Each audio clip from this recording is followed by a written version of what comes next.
The Master Key System by Charles F. Haanel. Part 13.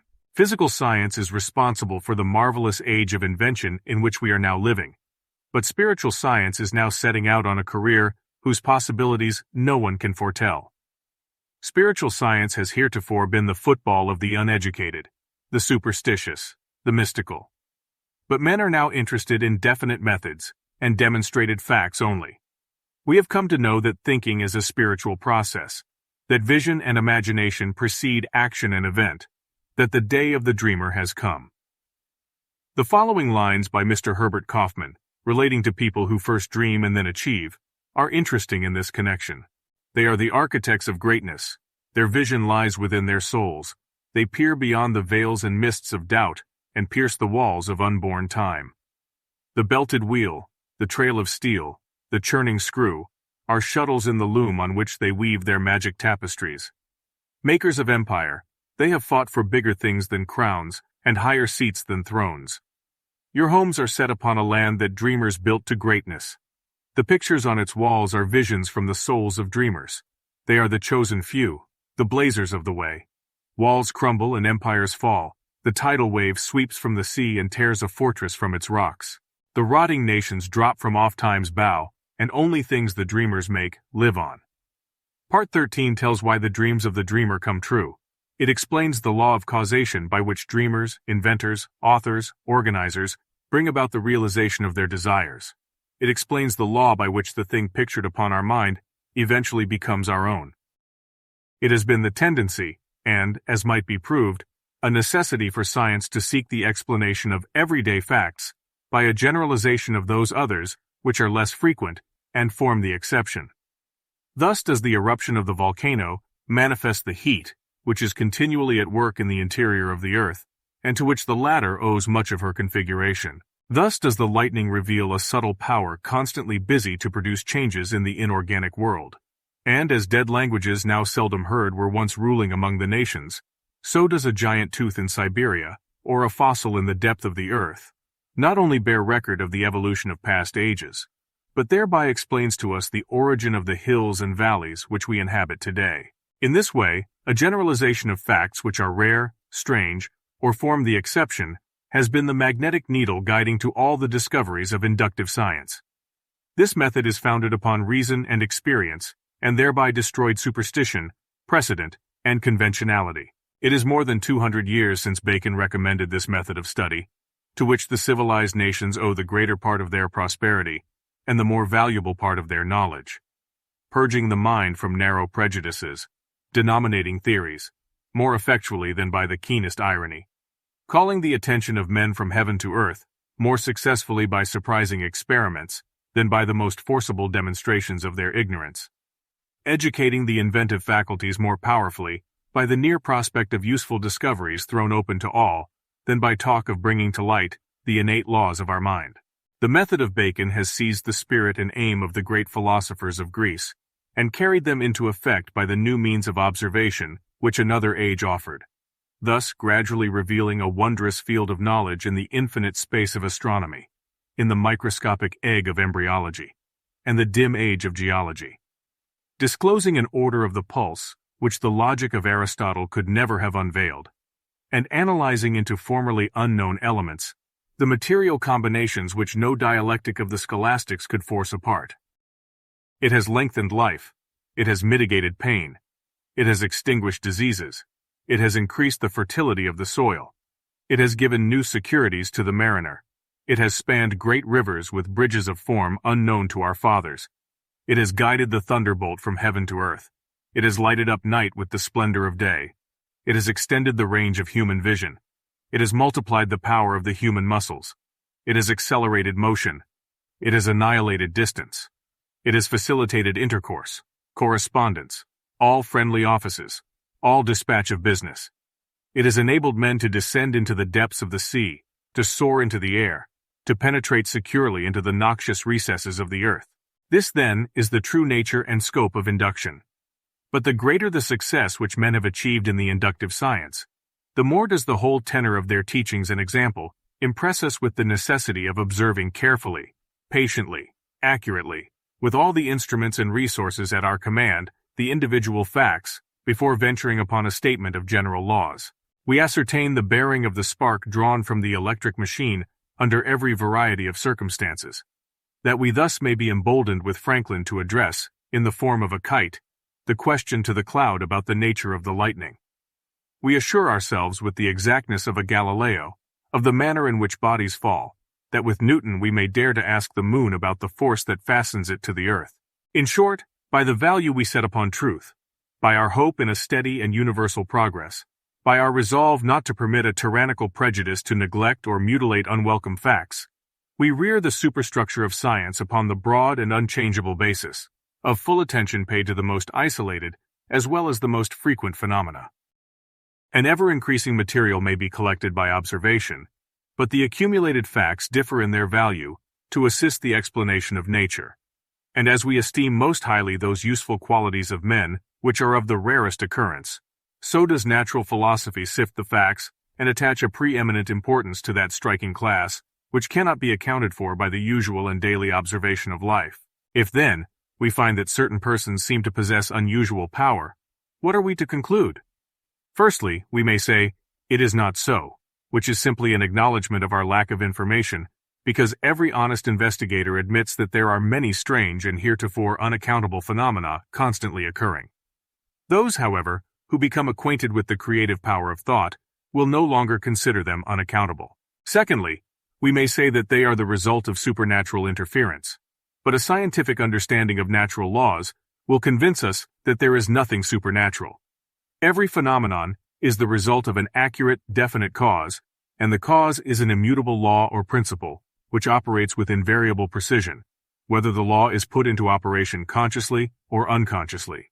Thirdly, we may say that we are on forbidden ground, that there are some things which we should not know. This objection was used against every advance in human knowledge. Every individual who ever advanced a new idea, whether a Columbus, a Darwin, a Galileo, a Watt, a Fulton, a Stevenson, a Faraday, or an Emerson, was subjected to ridicule or persecution. Hence this objection should receive no serious consideration. On the contrary, we should carefully consider every fact which is brought to our attention. By doing this, we will more readily ascertain the law upon which it is based. It will be found that the creative power of thought will explain every possible condition or experience, whether physical, mental, or spiritual. Thought will bring about conditions in correspondence with the predominant mental attitude. Therefore, as fear is a powerful form of thought, if we fear disaster, disaster will be the certain result of our thinking. It is this form of thought which frequently sweeps away the result of many years of toil and effort. If we think of some form of material wealth, we may secure it. By concentrated thought, the required conditions will be brought about, and the proper effort put forth, which will result in bringing about the circumstances necessary to realize our desires. But we often find that when we secure the things we thought we wanted, they do not have the effect we expected. That is, the satisfaction is only temporary, or possibly is the reverse of what we expected. What then is the proper method of procedure? What are we to think in order to secure what we really desire? What you and I desire, what we all desire, what everyone is seeking, is happiness and harmony. If we can be truly happy, we shall have everything the world can give. If we are happy ourselves, we can make others happy. But we cannot be happy unless we have health, strength, congenial friends, pleasant environment, sufficient supply, not only to take care of our necessities, but to provide for those comforts and luxuries to which we are entitled. The old orthodox way of thinking was to be a worm, to be satisfied with our portion whatever it is. But the modern idea is to know that we are entitled to the best of everything, that the Father and I are one, and that the Father is the universal mind, the Creator, the original substance from which all things proceed. Now, admitting that this is all true in theory, and it has been taught for 2,000 years, and is the essence of every system of philosophy or religion, how are we to make it practical in our lives? How are we to get the actual, tangible results here and now? In the first place, we must put our knowledge into practice. Nothing can be accomplished in any other way. The athlete may read books and lessons on physical training all his life, but unless he begins to give out strength by actual work, he will never receive any strength. He will eventually get exactly what he gives. But he will have to give it first. It is exactly the same with us.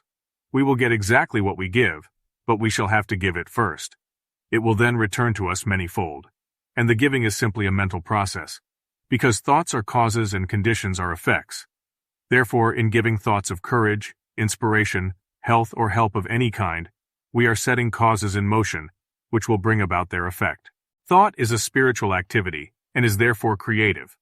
But make no mistake, thought will create nothing unless it is consciously, systematically, and constructively directed.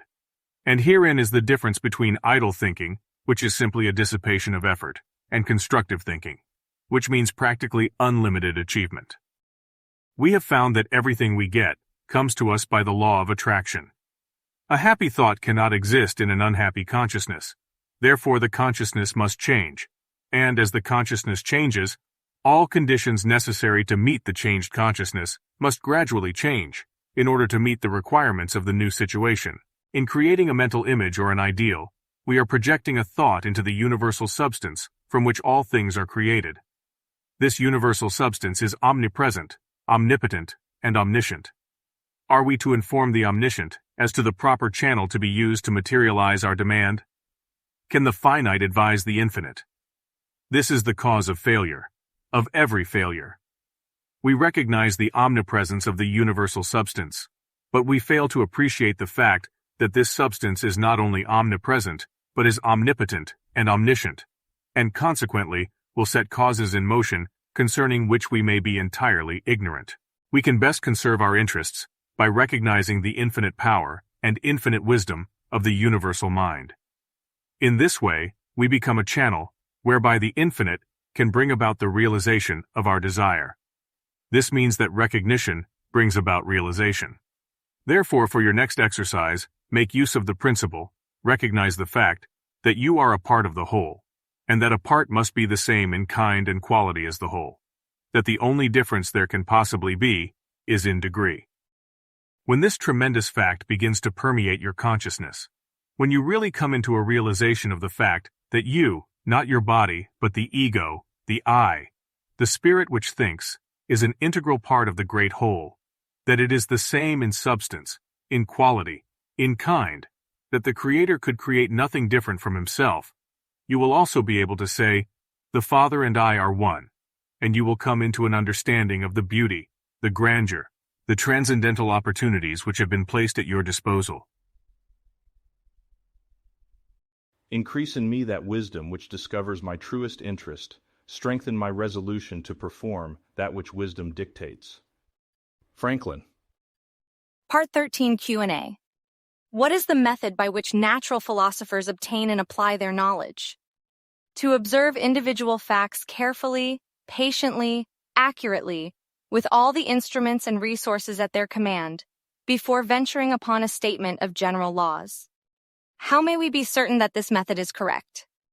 By not permitting a tyrannical prejudice to neglect or mutilate unwelcome facts. What class of acts are esteemed most highly? Those which cannot be accounted for by the usual daily observations of life. Upon what is this principle founded? Upon reason and experience. What does it destroy? Superstition, precedent, and conventionality. How have these laws been discovered? By a generalization of facts which are uncommon, rare, strange, and form the exception. How may we account for much of the strange and heretofore unexplainable phenomena which are constantly taking place? By the creative power of thought. Why is this so? Because when we learn of a fact, we can be sure that it is the result of a certain definite cause, and that this cause will operate with invariable precision. What is the result of this knowledge? It will explain the cause of every possible condition, whether physical, mental, or spiritual. How will our best interest be conserved? By a recognition of the fact that a knowledge of the creative nature of thought puts us in touch with infinite power. The old thoughts never die. Immortal dreams outlive their dreamers and are ours for aye. No thought once formed and uttered ever can expire. Mackay.